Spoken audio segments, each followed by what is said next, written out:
I'm Kevin Bach. Today we're going to look into the installation and activation of LaserMax's CenterFire light laser combination, which utilizes GripSense technology. One of the most incredible features of this product is LaserMax offers the end user ultimate flexibility in how they would like the unit to operate. So you can set this up to have a more controlled style of activation, utilizing the switches on either side of the product, or you can have this set up to use LaserMax GripSense technology. This will allow you to have the unit activated as soon as you obtain a firing grip on the handgun. The CenterFire light laser combination using GripSense is available for the Ruger LC9 and 380, the Smith & Wesson Shield in all calibers, the Glock 42 and 43, and feature either a red or a green laser and a 100 lumen mint green light, which is capable of being dimmed all the way down to 4 lumens should you choose.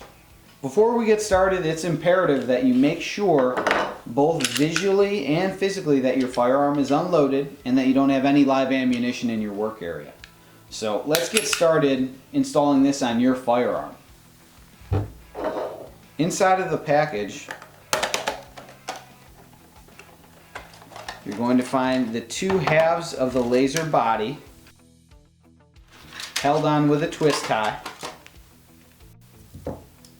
Remove the battery door cover.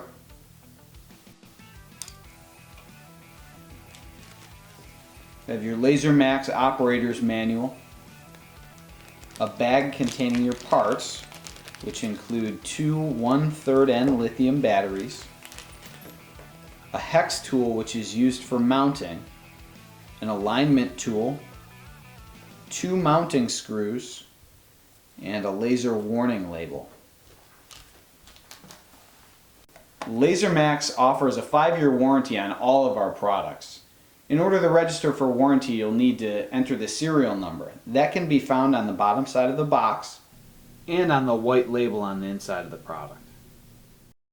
To mount the right side housing, you will connect the back side of the housing around the trigger guard until that snaps into place.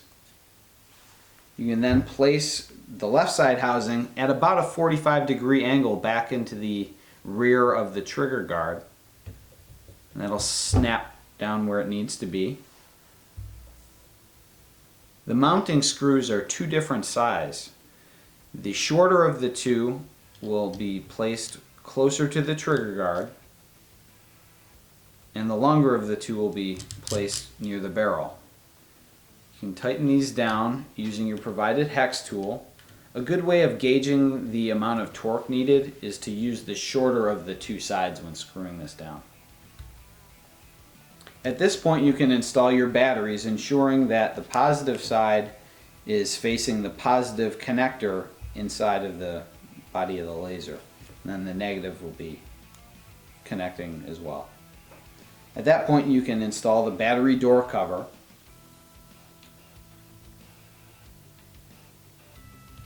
This product offers the user the choice of switching back and forth between GripSense activation and a more controlled activation style using the switches on either side of the firearm.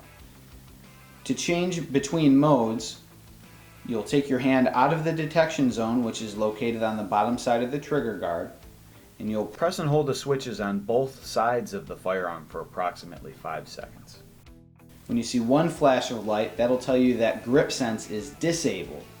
You'll have to use the switches to activate it. To enable GripSense, you'll press and hold the switches again. This time you'll see 2 flashes of light, and that'll tell you that GripSense is enabled. This device gives the user switching between 5 different modes. You can have either a steady laser only, a pulsed laser only, a light only, light with steady laser, and light with pulsed laser. To switch between modes, you'll activate using either the switches or GripSense, and you'll press both buttons at the same time until you arrive at the desired mode.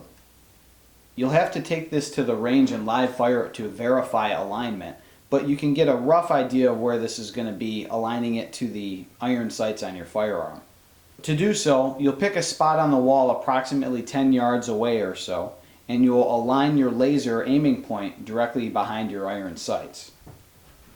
To change the windage, you'll insert the alignment tool into the top port. Making a counterclockwise turn will change the aiming point to the left. Making a clockwise turn will adjust it to the right. For an elevation adjustment, you'll insert the alignment tool at approximately a 45-degree angle. A clockwise turn will shift the laser beam down, and a counterclockwise turn will shift the laser beam up. Now you're ready to take this to the range and ensure that the alignment point that you have to your iron sights is actually where the rounds are impacted. For a more detailed video on live fire alignment of this laser, click on the link below. And that's the installation of the LaserMax CenterFire light laser combination, which utilizes GripSense technology. For more information, check out our website, LaserMax.com.